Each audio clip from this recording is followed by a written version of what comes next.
My name is Eric DeVries, the founder of ForSaleByDennis.com, and today we're going to spend a few minutes talking about startups versus acquisition. Which is the right choice? How should you go about doing it?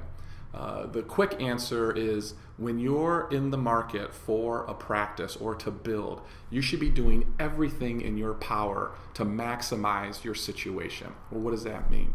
Well, this is probably going to be one of the biggest decisions you're going to make, and you should have every opportunity in front of you to make that right choice.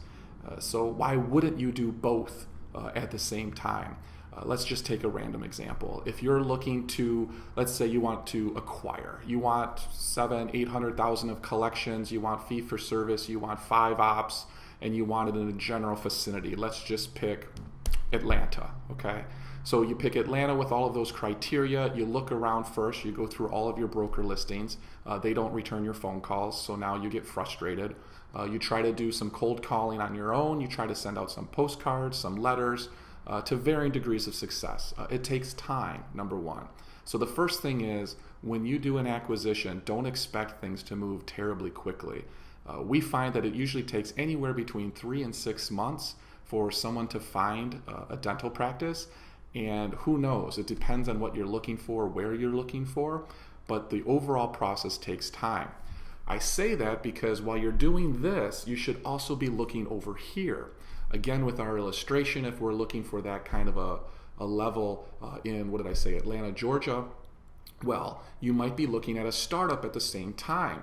There could be a facility with 6 or 7 ops that's been vacated. There could be an opportunity with 3 or 4 ops with no patients, but it's got an adjoining wall that you could knock out and get your 6 or 7 ops down the road, right?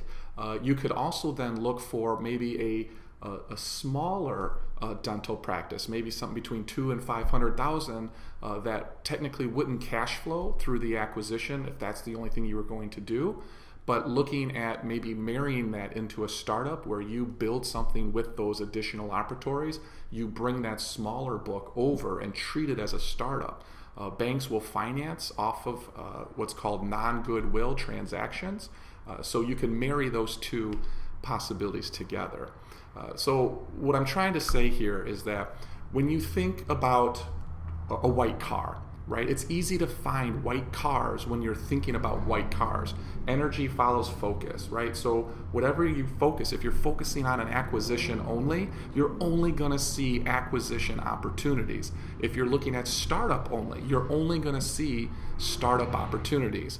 What we're suggesting is to keep an open mind, and while you're in this phase, to look at both acquisitions and startups and build a team of people that are trying to help you accomplish your goals so that it's not all on you, not you only trying to make this work. You get 2 or 3 people trying to help you through this phase, and a lot of crazy things can happen. So again, the answer is acquisition versus startup. It's both. Keep an open mind. It takes time, patience, and you'll get what you want. If you stay focused, I promise you will get what you want. Have a great day.